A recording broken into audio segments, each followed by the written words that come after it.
Ladies and gentlemen, here we are on another fine day. Gonna let the old dog in. Come on in, Pee-Pee. Old Mr. Dodge, he's out there too. Oh, he's running around the house. He don't want to come in, he don't. Hey, I was sitting there drinking some coffee. He went back out? My goodness. In and out and in.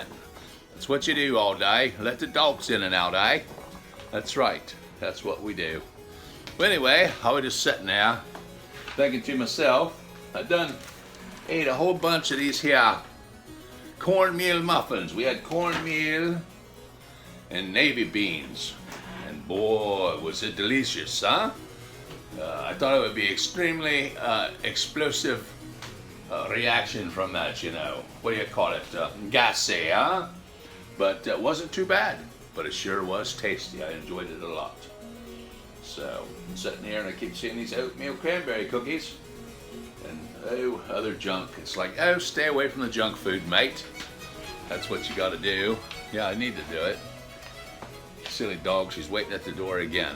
Go over and open it up and let her back in again. I don't like her out because she's the one most likely to see a squirrel or something across the road and go across the road and then a car. Oh, that'd be devastating to the family. Because that's our old pee-pee pup, ain't ya? Huh? Yes, we've had this since she was a tiny little girl.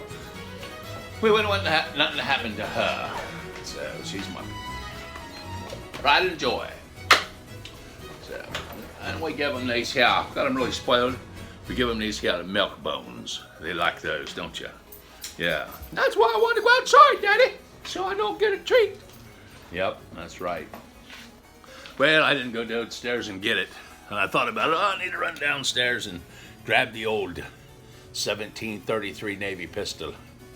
Had a big problem with it. Showing off. I don't know if I'd say showing off, but somebody asked to look at the collection that I happened to put together, which was a bad idea because I'm like, what I got all these for, man? I don't need all these. You know, a couple different models would have sufficed. One with the long barrel, one with a short, huh? How about that? You don't need all those. That's true, I don't. But I do have them. It's too late now. Done got some, I do. So I'm stuck with them. But anyway, yeah, went to cock it, and it seemed like it was working. I watched the video back, and it seemed like it was working all right and everything for a couple sparkings, and then all of a sudden it started sticking in half cock, and then it wouldn't stay cocked. You pull it all the way back, and it had a hair trigger on it. I mean, it was a hair trigger. I mean, a hair. I mean, it might even go off if you even just smack the side of it with your hand. It was such a hair trigger, right? You might not even have to use a trigger. And so it got that way. So I've got to rack my brains to try to figure out what is going on with this thing. And I've never taken a lock apart. I haven't really had any trouble with them. I had a couple of them that had a couple little glitches, and I adjusted a couple screws, and they were fine. So everything worked good at that point. So I didn't have to worry about it. But this time, it wasn't the case. So I really don't know what to do with it. I hate that investment in something like that. It's just a wall hanger, right? I mean, goodness. Pretty useless like that. So I don't know what to do, but I'm bound determined to try to fix it. So it's got my anxiety pumped up pretty heavy. So I did a lot of researching and looked and try to figure out what to do. What's wrong with this thing, you know? I had the good fortune of having another one, which is the 1733 Cavalry. I think it's a Cavalry, or, you know, the infantry pistol for the French 1733. So I took that lock out and I compared those two locks together and looked at them, and they're identical. The only difference between them two locks is one works and one doesn't. Everything's the same. So that's a real puzzler. That's what that is. Well, I took it apart, put it back together about a dozen times, half a dozen or a dozen times or so. I ended up using my thumbnail there. I don't know if you could see it or not. I ended up using my thumbnail there for the frizzing one time. I did get it to go shut, and it did. Pow! Right on the top of my thumbnail. That didn't feel too good. Then I got a cut right there, and I bled like a stuck hog, I did. It was a mess. Couldn't get it quit because everything I was doing working on that thing, it was using this thumb. And so it's sore. And it was, I was just keeping it bleeding a lot. So I just wrapped a piece of paper around it and kept on playing around. could never figure the thing out. So I watched some good videos, and I thought, well, I don't know. And I got an idea, because it's got to do with lock timing. So the timing of the lock. Now, how do you adjust timing in something like that is beyond me at this point, right? It's beyond me how you do it. I don't know. Oh, can you figure out how to do lock timing? I don't know. It's not really anything to it. I don't get it. But anyway, here's what it boils down to. Because I tested it a dozen times. It worked every time. So I'm going to be pretty positive in assuming that she's fixed. But the timing has to do with your sear. And the sear is a round object, and it has two notches in it. One is the half-cock lock position, and the other one is the full cock. So in this particular model, for some reason, and I don't know why, I don't know if it was a little bit thin and it just wasn't deep enough in the full cock position. So basically what I did was took the sear and took the notch it already had and just made it a little bit deeper, is what I did, and I put her back together and she works fine. But basically what it's doing is it takes it a little bit more of a trigger pull. It makes the trigger stiffer, but it takes a harder trigger pull, and when it does, it pulls it far enough away to change the timing of it. Instead of it coming out of the full cock notch and sliding on the sear into the half cock notch, it now pops out, and it gives it enough time to get past the half cock notch and go ahead and throw the hammer down into the frizzen and get the steel in the pan and get it to shoot. So, and I tried it over and over again. It worked every time, but as you can tell, they are a wee bit fickle, right?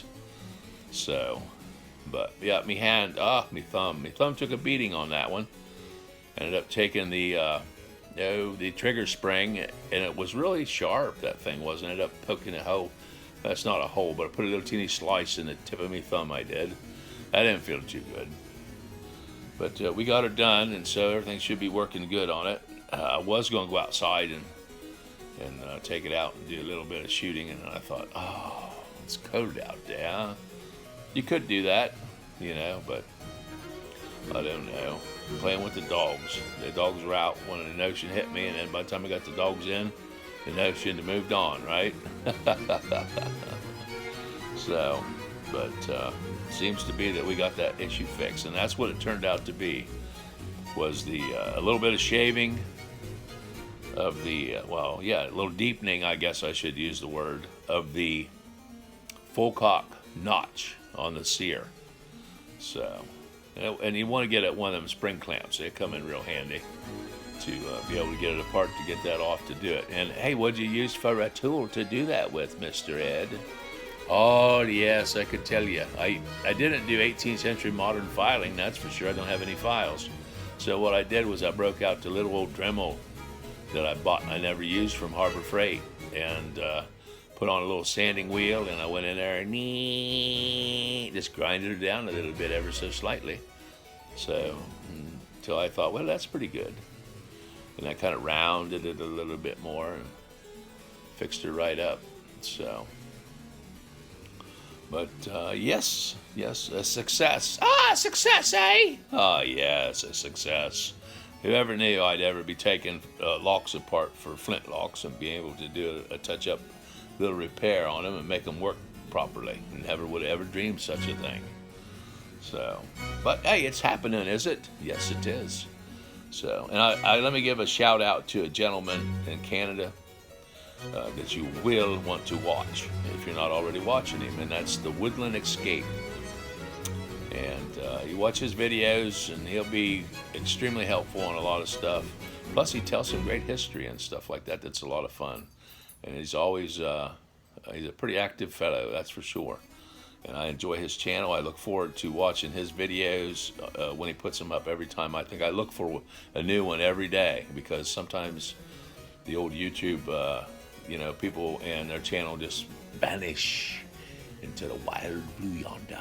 And you never hear or see from them again unless you think about it. And you think, oh yeah, and you look it up. And, oh man, they've been making videos. I just never got to see them because YouTube didn't ever put them up for me.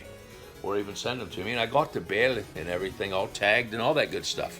But yet I don't get to see them. So let me get off of here and hope you all having a great, wonderful day. And we'll talk at you next time. And we'll shoot some more breeze, right?